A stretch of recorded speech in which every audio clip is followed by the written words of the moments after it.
When the time is right, my brother, tell a person, chai, tell a person, do they, tell a person.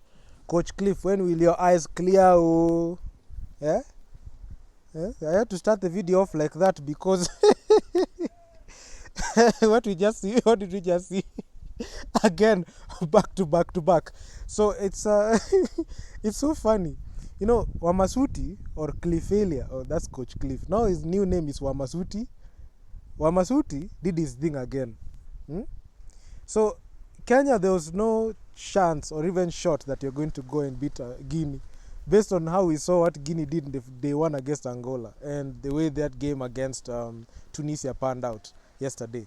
Both games decided by 1 point. So we couldn't be able to do we couldn't be able to do anything. I am trying to. Yesterday I was trying to contain my laughter, but this one I'm just going to let it flow. I mean, it was expected. All the things that led up to where we are right now, being out of the Afrobasket, which is official now, all of it, all that led to this result. The lack of training, the poor management, the mentality of the team, the management of the team has led to this point and has led to this outcome. Now, out of all the teams that Guinea has beat, we are the ones that they have dominated very well. They were able to put their hands on Angola in the first game and also Tunisia. But because Tunisia and Angola were so good, they were able to withstand the pressure that Guinea had. I can say Guinea's performance in this games, in this window, was exemplary.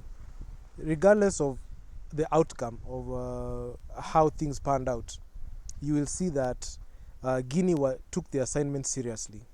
But for my country, we're just jokers. And right now, I know a lot of people are asking, now what's next? So now that we are out of the Afrobasket, so what should we do? What can we do better? Or what can we do to change the status of the team? So I get this question so many times, especially when I finish up on covering like windows.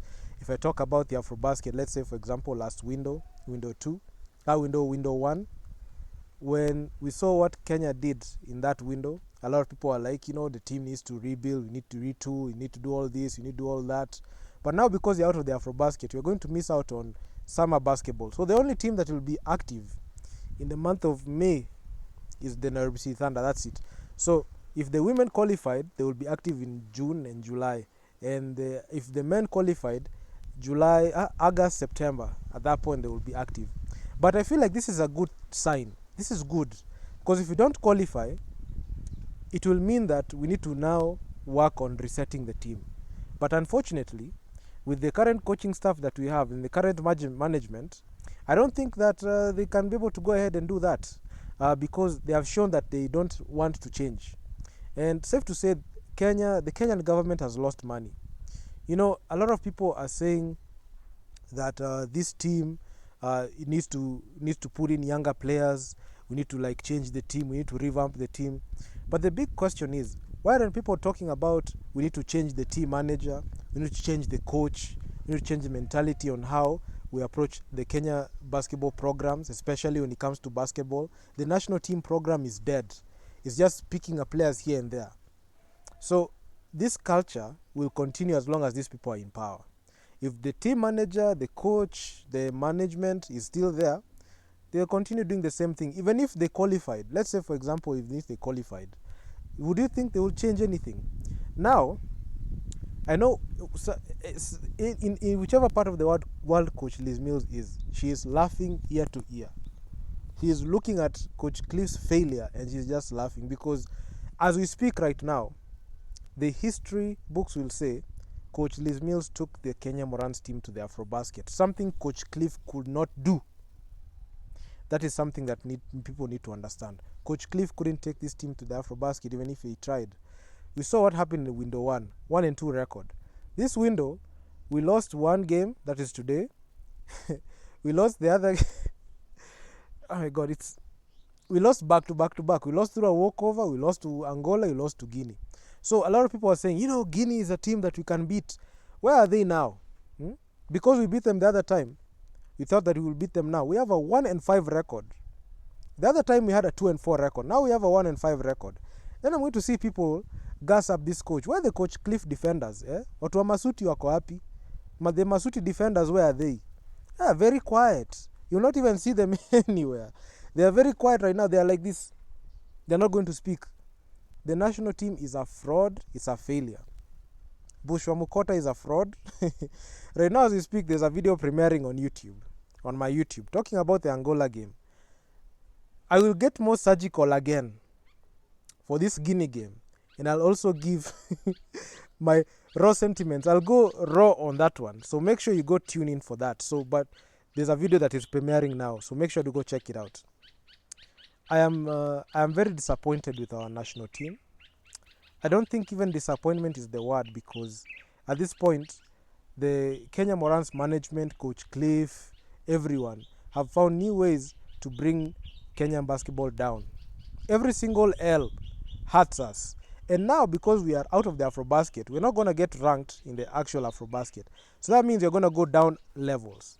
The rankings not favor us at all. And this is something that people do not take into consideration, especially when it comes to these tournaments. These tournaments, the reason as to why we need to take them seriously is because we get ranked. And my God, there's a lack of seriousness. I mean, from all the players, everyone. I went in on Desmond Owili, Bushwa Mukota. At this point, I feel like it's like beating a dead horse. These people are not going to change. They're not going to change. You know, you can't cheat the game. Even I said you can't cheat the game. You can't tell us that you played well. You can't tell us that you have a good pro career. Yet when you look at the statistics, you are shit. Okay, excuse my French. I mean, I'm going to add a few French annotations here and there.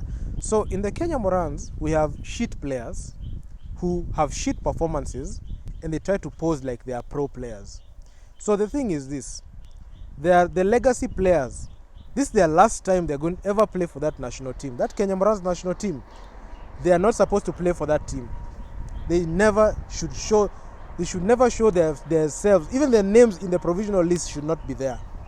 And I say this because if we keep quiet now, they're going to do the same thing that they did.